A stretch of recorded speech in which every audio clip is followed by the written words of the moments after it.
Foxy Brown joins us this evening. Foxy. Hi, good evening. Nice to see you. Thanks for joining us. Appreciate it. Thanks for having me. Yes, Foxy, she's a baby, but she listens to me, you know what I mean? She's tough, you know what I mean? She's a brat.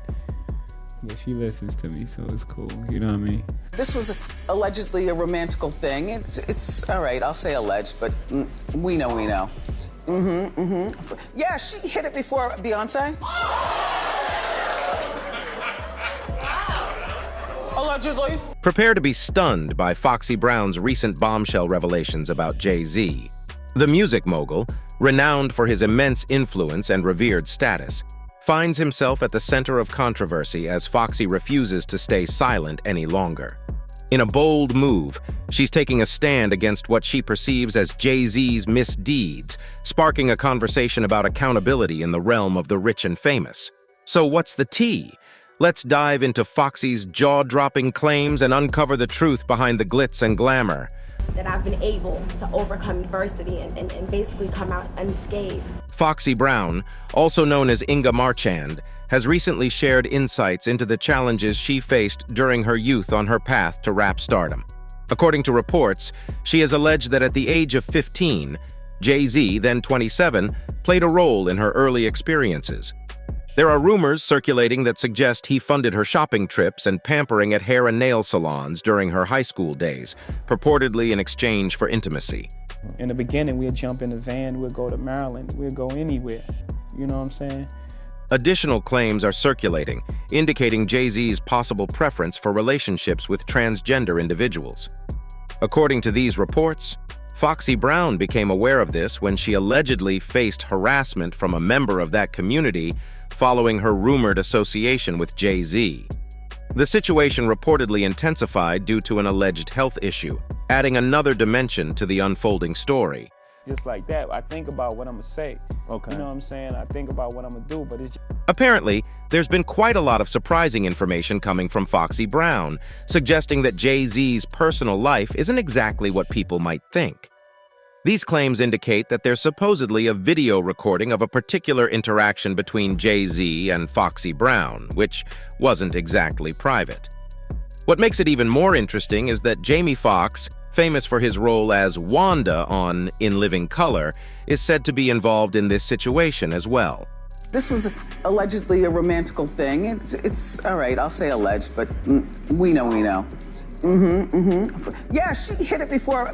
According to reports, Foxy Brown's story delves into darker territory as she allegedly reveals that Jay-Z pressured her into signing numerous non-disclosure agreements or gag orders related to an intimate encounter involving all three individuals: herself, Jamie Foxx, and Jay-Z.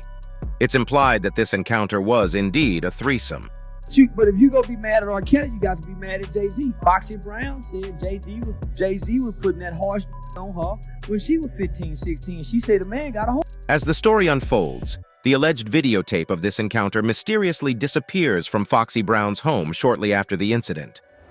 Foxy Brown suspects that Jay-Z might have had a hand in the disappearance of the tape, raising questions about his potential involvement in the purported theft. Was I shocked when Jay said the line in Picasso Baby? Yes, because we've talked about that.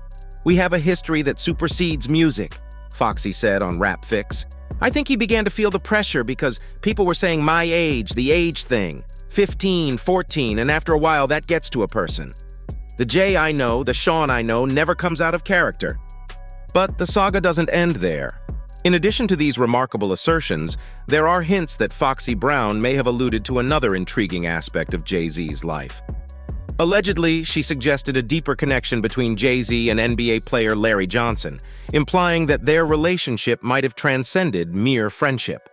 The fact that Jay-Z and Johnson once shared an apartment, coupled with Johnson's previous connections to Rocawear, adds weight to her insinuations. She said, "The atrociousness of this story sickened me to my stomach. Any and everyone involved will be contacted by my attorney. In all my years in the music industry, these are the most disgusting and disrespectful allegations I've ever experienced. This fictitious story, with no audio, visual, or written interview, clearly." In her purportedly frank retelling of her encounters with Jay-Z, Foxy Brown seemed to withhold nothing, especially regarding her feelings towards Beyoncé.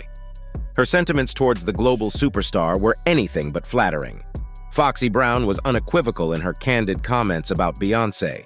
She said, "Now he is with Beyoncé. F that halitosis-infected H." Allegedly, she claimed that Beyoncé had also contracted an infection from Jay-Z, which, if true, would be deeply troubling. These accusations depict Foxy Brown as a victim on multiple fronts. Reportedly, she not only suffered from an infection, but also endured a traumatic experience during her childhood. The mention of R. Kelly, who faced accusations of misconduct in connection with Jay-Z, highlights the seriousness of the situation. If these allegations are accurate, it suggests that Jay-Z may have allegedly begun grooming Foxy at a young age, adding another distressing layer to this intricate narrative. As with any such claims, it's vital to approach them with skepticism and await verified evidence or statements from the involved parties. Too far. This is normal behavior in the black culture. You remember, don't make me bring up Belly. DMX getting his dick stuck in the car. What no black people mad at that scene? The connection between Jay-Z and Foxy Brown reportedly began when Foxy was only around 14 or 15 years old, through her involvement in LL Cool J's I Shot Ya remix. As Brown delved deeper into the music industry, she collaborated with numerous prominent artists, but none were as significant as her recurring collaborator and co-writer, Jay-Z. Their debut major duet, Ain't No N, was featured on the soundtrack for the 1996 film The Nutty Professor, although it had been recorded as far back as 1994. The track kicked off with Jay-Z's confident lyrics, starting with a provocative homage to Foxy Brown. "Fox Brown, yeah, Jay-Z, what I keep it fresher than the next by. No need for you to ever sweat the next B. With speed, I make the best B see the exit, indeed." He continued, "You gotta know you're thoroughly respected by me. You get the keys to the Lexus with no driver. You got your own 96 something to ride. And keep your tied up in Versace, that's why." The song's chorus blossomed into a captivating duet between Foxy Brown and Jay-Z, sparking further intrigue about their connection. "Ain't no end like the one I got. No one can F you better. Sleeps around, but he gives me a lot. Keeps you in diamonds and leathers. Friends'll tell me I should leave you alone. Tell the freaks to find a man of their own, man of their own, man of their own." The question of Foxy Brown's age at the time of the song's release in 1996 remains contentious. However, official records suggest that all pre-mixed recordings, including vocals, were completed by 1994 when Brown was around 14 or 15 years old. Her debut album, Il Nana, was released when she was just 17, featuring no less than 5 co-writing credits with Jay-Z. One track on the album, Il Nana, distinctly bore Jay-Z's influence, hinting at a deeper connection between them. Things were certainly heating up, you might say. Niggas screaming my name on record straight ballot. Maybe I'll answer back when you reach 100,000. It's worth mentioning that Method Man did not contribute to the lyrical content of these songs. However, it was evident that Jay-Z and his associates played a significant role in shaping the overtly explicit nature of this album. Another track, I'll Be, featuring Jay-Z, displayed equally explicit lyrics and content. It seems to have been initially released around 1997 with a reissue, though the vocals were recorded between 1994 and 1996. Yeah.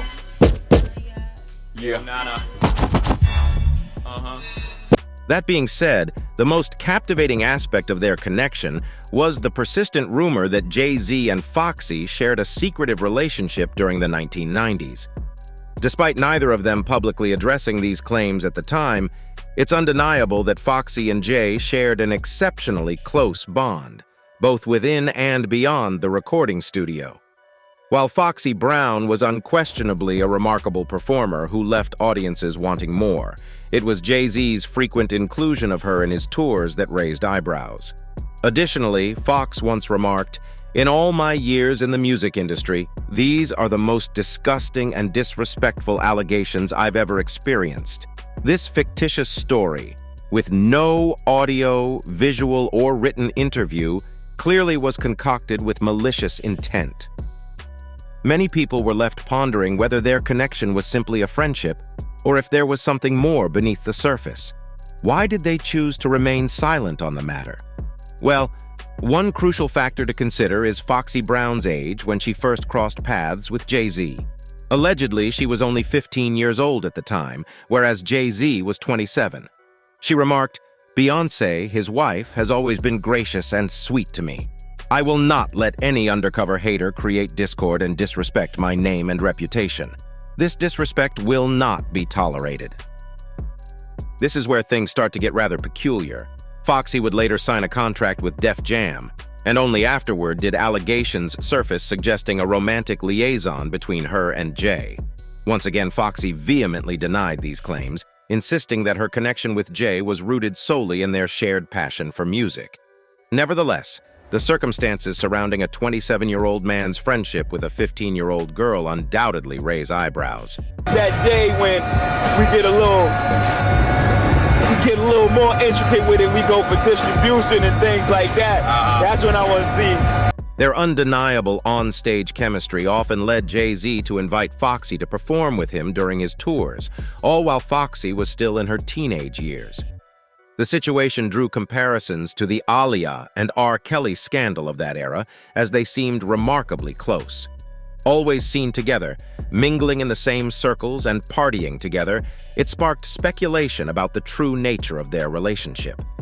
In the 1990s, parallels were drawn between Foxy Brown and Jay-Z and Lil' Kim and Biggie, highlighting the undeniable chemistry they shared.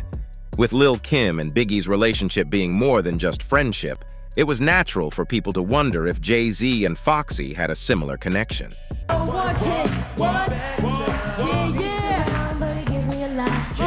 Even the infamous Ether track by Nas seemed to insinuate that Jay-Z had a romantic relationship with Foxy, further intensifying the speculation that their connection was more than just friendship. That this Gay-Z and Cockefeller Records wanted beef, started cocking up my weapon, slowly loading up this ammo. To explode it on a camel and his soldiers, I can handle. This for Dolo and its manuscript just sounds stupid. Damon Dash was also recently interviewed by Nick Cannon, who asked him, at what age was Foxy Brown signed? And Cannon responded by saying, I wasn't paying attention to Foxy Brown. I didn't sign Foxy Brown. Stop putting me in that. Don't beat around the bush. Say what you want to say. What do you mean by that question? It seems like you got a question for Jay. Ask him. When Cannon pressed him for a clear answer, he erupted on the host. Just wanted to know. Hey, Kenyatta, Kenyatta. I'm just asking. Why you bring that up? What happened with Foxy Brown? I don't know. What were you saying? I'm not. However, Damon wasn't quite successful in dodging the question, ultimately hinting that there was indeed a sexual relationship between Foxy and Jay-Z. He said, I never stuck my cock in the Fox's box, but damned if I ain't opened Pandora's box. They try to slander your man on CNN and Fox. At some point after the allegations emerged, Foxy Brown directly addressed them, vehemently denying their validity. She declared, the atrociousness of this story sickened me to my stomach. Any and everyone involved will be contacted by my attorney. In all my years in the music industry, these are the most disgusting and disrespectful allegations I've ever experienced. This fictitious story, with no audio, visual, or written interview, clearly was concocted with malicious intent. I will not let any undercover hater create discord and disrespect my name and reputation. This disrespect will not be tolerated. Wendy Williams also expressed skepticism about Jay-Z and Foxy Brown's relationship. When announcing the release of Foxy's memoir, Wendy made remarks insinuating that there was something questionable about their connection. Foxy Brown has a memoir coming out in December. You might not care. The book is calling up on the most controversial moments of her history and life and hip-hop and so on and so forth. Kim Osorio, please don't be weak with this writing. Please, if you're going to tell it good. Foxy is very open about her life, but I remember when Foxy and Jay-Z had I'll Be Foxy was the star of that. Jay-Z and Foxy Brown were allegedly a romantical thing. All right, I'll say alleged, but we know. Yeah, she hit it before Beyoncé, allegedly. Providing context, the roots of the Foxy Brown and Jay-Z relationship can be traced back to the vibrant hip-hop scene of the early 1990s. As a celebrated rapper, Foxy Brown navigated a tumultuous and complex career within the world of hip-hop, closely intertwined with Jay-Z's rise to prominence. This journey sheds light on the peaks of success and the valleys of struggle that marked her path. While Foxy Brown's early collaborations with Jay-Z undoubtedly brought her considerable recognition, they also posed their fair share of challenges. This article delves into the intricacies of Foxy Brown's career, her connection with Jay-Z, exploring the highs, the lows, and the eventual parting of ways. Foxy dissing Jay-Z or Jay-Z dissing Foxy? Ever? So we're gonna wait 15 years later. Foxy Brown's career ignited in the heart of Brooklyn, New York, where she grew up in the Park Slope neighborhood. Her journey into the music industry was nothing short of meteoric. At a young age, she emerged victorious in a talent contest in her neighborhood, catching the attention of the production team Trackmasters. While they were working on LL Cool J's Mr. Smith album, they recognized Foxy's prodigious talent and invited her to contribute to the track I Shot Ya. This marked the inception of her remarkable journey into the world of hip-hop. I'm here to make $1 out of 15 cents and let my balls hang like I'm on a toilet taking a shit. During these formative years, the seeds of her connection with Jay-Z, who was then emerging as both a rapper and entrepreneur, began to germinate. Jay-Z's Rockefeller Records was making waves in the hip-hop world, and Foxy's distinct talent and provocative style positioned her as a prime candidate for collaboration. In 1996, Foxy Brown and Jay-Z released Ain't No N, one of their initial successful collaborative singles. The song resonated deeply with audiences, showcasing the palpable chemistry between the two artists. Foxy's fiery and unapologetic lyrical style seamlessly complemented Jay-Z's smooth and commanding presence. Together, they crafted a track that not only propelled their careers, but also laid the groundwork for their artistic partnership. You know what I mean, point of view though. You just that our point of view is so strong that it has to be, it can't be ignored. You know what I mean? It's like an ordinary point of view. It's like very controversial. While their collaborations were undeniably successful, they were not immune to the challenges inherent in the music industry and the pressures of fame. Foxy Brown's rapid ascent to stardom came with its own set of trials and tribulations. In 1999, Foxy Brown unveiled her second album, China Doll, which soared to the top of the Billboard 200 chart upon its debut. This accomplishment positioned her as the second female rapper to achieve this feat, following in the footsteps of Lauryn Hill in 1998. China Doll not only solidified her reputation as a leading female rapper, but also showcased her street image and paid homage to her Brooklyn roots, while also honoring influential artists like the notorious Big and Jay-Z. China Doll, though, Foxy Brown. The frozen China Doll. During these formative years, the groundwork of Foxy Brown's relationship with Jay-Z, who was then emerging as both a rapper and entrepreneur, began to solidify. Jay-Z's Rockefeller Records was making significant strides in the hip-hop landscape, and Foxy's unique talent and provocative style positioned her as an ideal collaborator. However, amidst the tumultuous terrain of the music industry, Foxy Brown encountered unforeseen obstacles, including an abrupt hearing loss that derailed the release of her album, Black Roses. Originally slated for release, the project was indefinitely postponed, casting a shadow of uncertainty over her artistic trajectory. Roxanne Shante, reflecting on Foxy Brown's journey, remarked, "Understand what she's going through now with a lot of MCs and especially a lot of other female MCs going at her constantly, because I dealt with that back then." Right. Amidst murmurs of dissatisfaction from Jay-Z regarding Foxy Brown's album progress, speculation swirled about her potential departure from the Def Jam label. The highly anticipated release of Black Roses was eventually canceled, reshaping the collaborative trajectory between Foxy Brown and Jay-Z. Then, on August 16, 2007, a pivotal announcement reverberated throughout the industry as Black Hand Entertainment disclosed Foxy Brown's departure from Def Jam. Opting to carve out an independent path, she launched her record label, Black Rose Entertainment, with distribution through Coke Records. This marked a significant turning point in her career as she sought a fresh avenue to express her artistic vision and navigate the ever-evolving music industry landscape. You know what it is? If you think about it, this has never been done before. Every single crew that has gotten together, they started out as a crew and then they split up. On the contrary, Jay-Z continued to flourish in the music industry, cementing his status as a rap icon and astute entrepreneur. His career reached unprecedented heights in 2004 when he assumed the role of president at Def Jam Recordings, a pivotal milestone with profound implications for Foxy Brown's musical trajectory. One person wrote, "What he did to Foxy was a felony. She was a minor then, but he got away with it, and the statute of limitation has run out. Shame." In any case, Foxy Brown's career, marked by both triumphs and obstacles, stands as a testament to the resilience required to navigate the ever-evolving music industry. Her distinctive style and lyrical prowess continue to be acknowledged, and her influence on the hip-hop landscape remains enduring. However, her association with Jay-Z altered the trajectory of her career significantly, and she has since faded from the spotlight. Well, it looks like the cat's out of the bag. Foxy Brown has dropped some bombshell revelations about her experiences with Jay-Z and Jamie Foxx, and let's just say it's been a wild ride. With these shocking stories finally coming to light, it's got everyone talking and wondering what other secrets might be lurking in the shadows of the music industry. Whatever happens next, you can bet it's going to be one heck of a story to follow. That's it for today. See you in the next video. Until then, goodbye.